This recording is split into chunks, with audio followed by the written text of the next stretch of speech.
Hello and welcome back to my channel. Do you ever have one of those days where you just completely ruin it for yourself?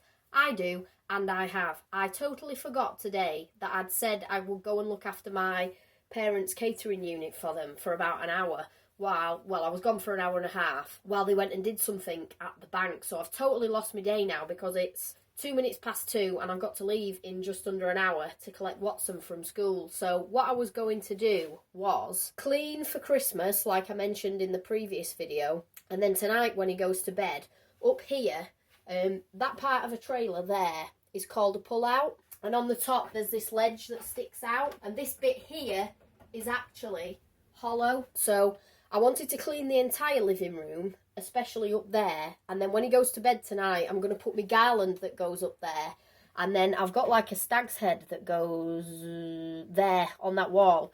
Just a few little bits and pieces of Christmas stuff and his advent calendar out to surprise him. But I've pretty much lost my day. I had a more important job to do first, which I was about to do when my mother called me and reminded me that she needed me at 12:30, and it was already 11:30, so I didn't have time to get that done. I'm now going to do the more pressing thing, and I'll just have to stay up tonight and do that. It's as simple as that. So the next time you see me, that will be done.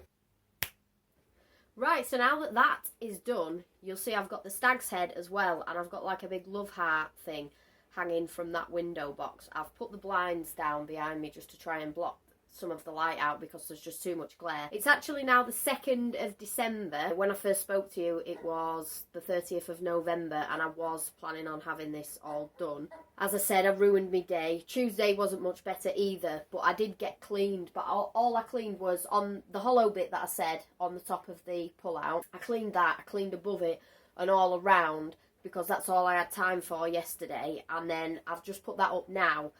And what I'm going to do next is clean all the, this other side here that you can't see. And I was planning on putting the tree up today, but unfortunately there is something wrong with this pull-out, and my husband wants to take a look at it, and the pull-out's going to have to come in, and the end of the pull-out is kind of behind where the tree branches will be stuck out once the Christmas tree is up. So I'm going to have to wait now. I'm not sure what day is going to do that. I'm thinking it's at least going to be Friday, so it might be after the weekend when I get my tree up. So whereas I was filming this and then it would have been uploaded by Saturday, I'm probably going to not upload it till the following Saturday because that's the schedule that I'm sticking to. But I'll put something else together for you in the meantime, which you will have actually seen before this, if that makes sense. So the next thing you will see is my Christmas tree going up. Right, it's now the 8th of December. I've finally got a chance to put the Christmas tree up. My husband's done the repair that I mentioned on the pull-out. I've got everything out first so that I can get straight into it. There's just a couple of things I want to mention. You're probably wondering where we store all this kind of stuff. We've actually got an old van that's off the road that me and my husband use as a bit of a shed. So the Christmas tree lives in there, along with a big box of, like, you know, the shatterproof type of baubles, the round ones, and beads and things like that that go around the tree. They all live in a big box out there. And then the rest of it, things like this that I've collected over time, you can see I've got some Disney ones and just other things. Anything that's glass and breakable and collectible, basically. I keep all those in various boxes underneath my little boy's bottom bunk bed. There's quite a bit of storage under there, so I've got organised first. I've opened the tree box outside and lifted all the individual pieces in, and we're all ready to go. So let's get to it.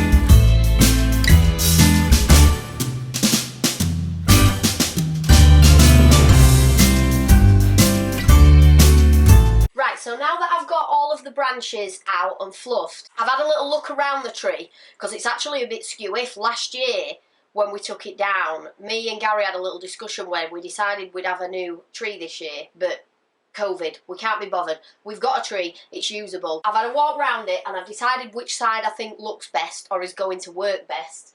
There is a few big gaps in the branches, but that doesn't matter because I've got some larger items, which you'll see as I put them on, and they go on first. I spread them around first. What I'm going to do next, I've already got the lights out and untangled them. They're spread out, so I'm going to put those on with the tree there where it is, put them where I think they need to go, and then I'm going to plug them in to make sure they look right before I lift the tree up onto the cabinet.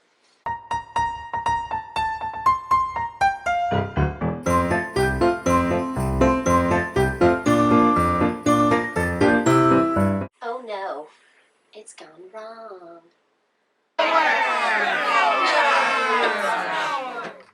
I've took them off. I'm starting again. Redone them. Now I'm going to plug them in. Well, I don't know about you, but I'd say they're even. Now I just need to lift it up. I'm going to turn it off because I don't want them right in my eyes. Now it's time to start decorating. I think I'm going to make the bow first.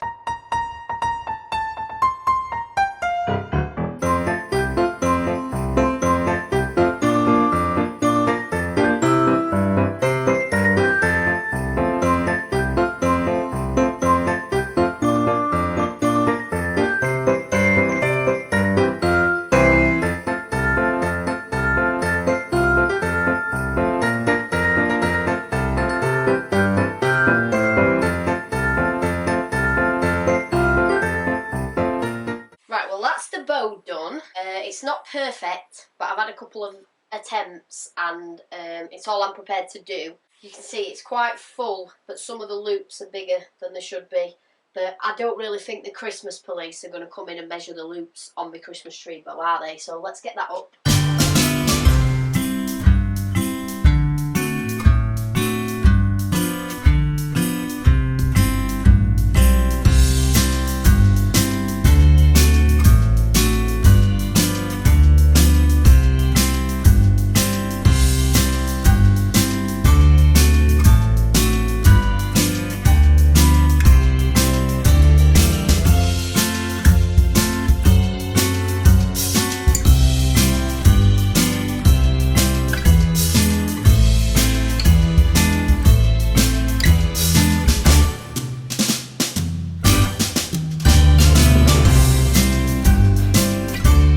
Sure if I'm loving that or not. Now to get on with the big bits.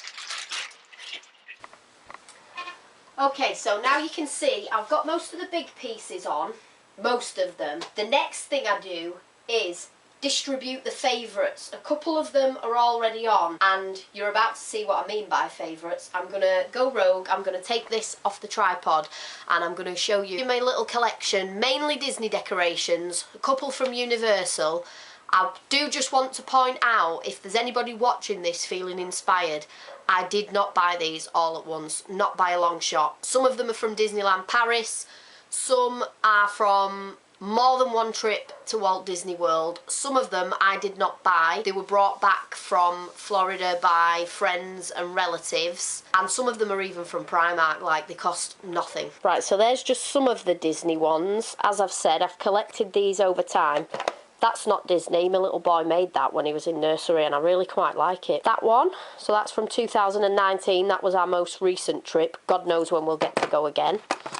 We've got 2016. You're probably wondering what's happened to the colour scheme as well. As I said, it started off black, white, purple and silver and looked really good. But then sometimes when I'm shopping for decorations with purple, they'll also have pink on them, or pink and blue, and that actually for a while when I was picking up purple things with pink and blue, they blended into the tree. We've got a little It's a Small World one that spins, and they blended in quite well to the tree. You couldn't tell there was any going off scheme, as it were. Even with things like this Finding Dory one. This is from the Disney Store UK as well. I forgot to mention some of them are from there.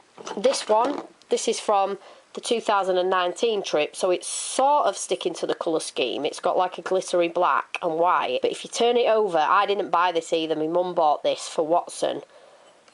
It's got his name on the back with a blue and white. But yeah, I promise, once it's all on the tree and the normal ones are in... Oh, my best friend bought me this back from Florida one year. I think that was when I was expecting Watson and we wanted to go, but I didn't want to sit out the rides, so she brought me that back. I love Alice in Wonderland as well. That's from Disney Store UK, Disney Store UK, Disney Paris. That one, that's from Florida. If you've been to Florida, you'll know what this means. We want the redhead. We have the redhead. Disney Store UK, Florida. Oh, that's a Homer's Donut. That's a Universal one. I'll show you my other Alice ones. This one is Disney Store UK. This one is Disneyland Paris. They're actually, surprisingly, much cheaper in Paris. When we went to Paris, we actually got a really cheap deal. And we managed to go there the same year that we went to Florida. And when we got there, the food was... this is Disney Paris also. Tinkerbell at the top of Sleeping Beauty's castle. When we got there, the food was much more expensive than in Florida, but the merchandise was surprisingly a lot cheaper. These was about 16 euros each, whereas ones like this in Florida are about $40. So obviously the price varies depending on the exchange rate. But for example, I bought that one in Florida and it was $40, and at the time $10 was about £7, so that's £28. But in my defence, that particular year I hadn't been to Florida for quite some time, and I only intended on buying that one because I was over the moon that it matched my colour scheme, so I got that. These ones were Gary's choice on the same holiday as the black and white one. Now I'm showing myself up to be a liar because I've shown you a few with 2016 on.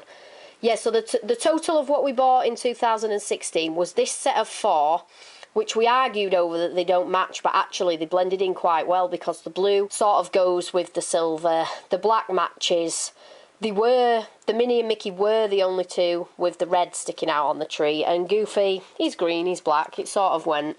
So we bought those, that one on that trip, and this one is by far one of my favourites, just as much as the black, white and silver Mickey.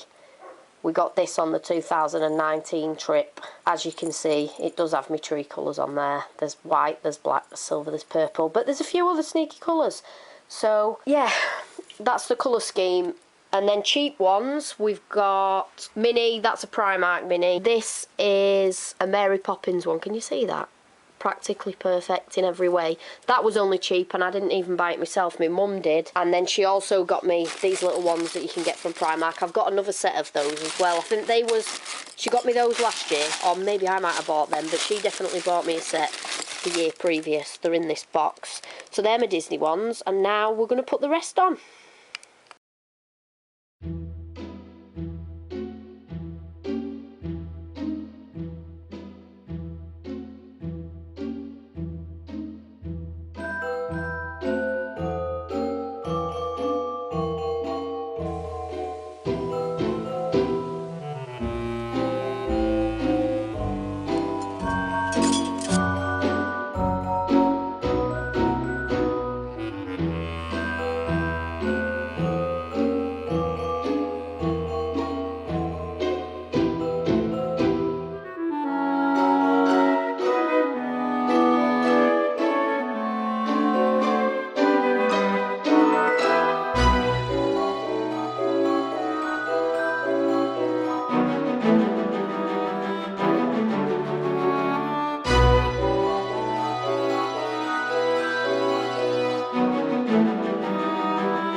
Hello, you've probably noticed the lights are off, my clothes are different, it's the next day. I'm going to leave the lights off the tree because you can actually see what's going on it better. Let's carry on.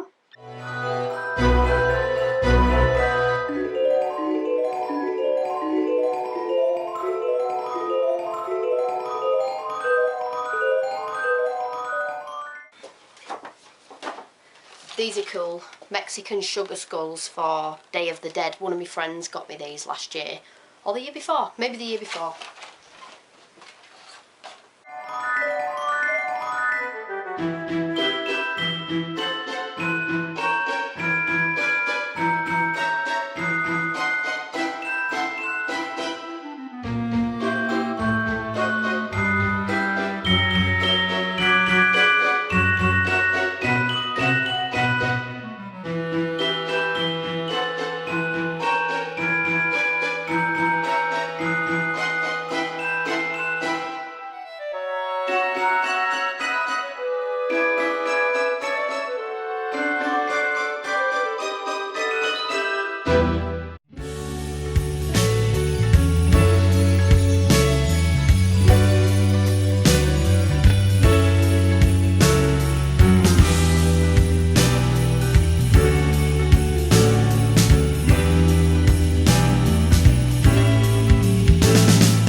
Right, so by this point, I don't know if you can sense the stress the way I'm hovering around the tree trying to make things fit. You can probably see that the colour scheme is starting to go a bit skew with. This bit is not the worst of it. Down that side there, I've got a lot of good decorations, like Disney ones and stuff, but it looks a bit of a mishmash. There's nowhere near, like, even distribution.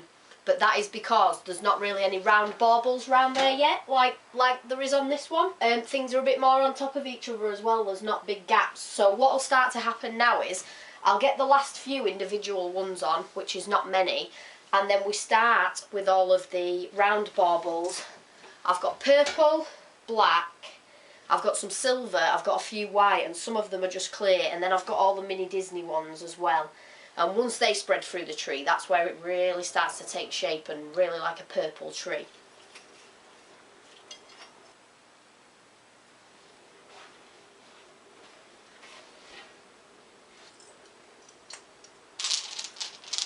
I forgot about this. Oh, a good tip if you want a really, really full looking tree where there's no gaps between the decorations is to hang 2 or 3 at a time on one tree hook, and it really, really fills up the spaces. You'll see what I mean.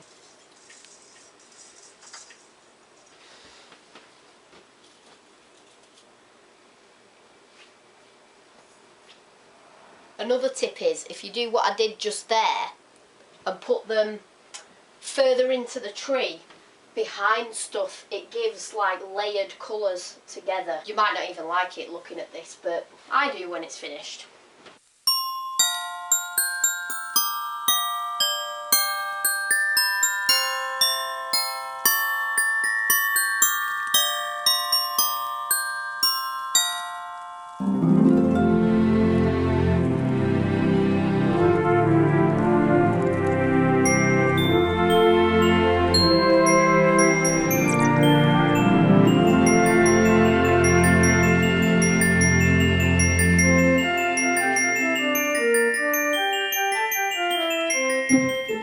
So that's the bulk of the round baubles on. I have got a few of each colour left, but I feel like it's got enough now. The ones that I have got left, they will end up on there, but I'm probably just going to put them down the back, down the sides where you can't see them anyway. So the only thing left to do now is some finishing touches.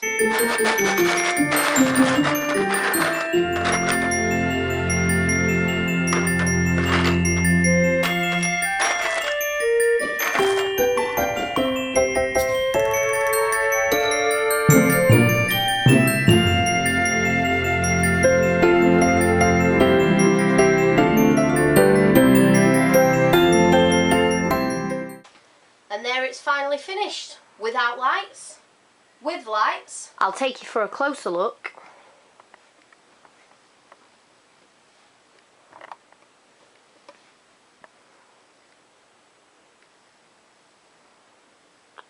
And that's what Kimberly likes to call a fully loaded Christmas tree.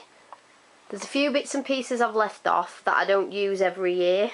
Extra bits for the top and such, but I just couldn't be bothered doing them this year. Sometimes I do it, sometimes I don't. I like to do it a little bit different. But yeah, there it is. I'll turn the lights off again, and that is my purple Disney tree.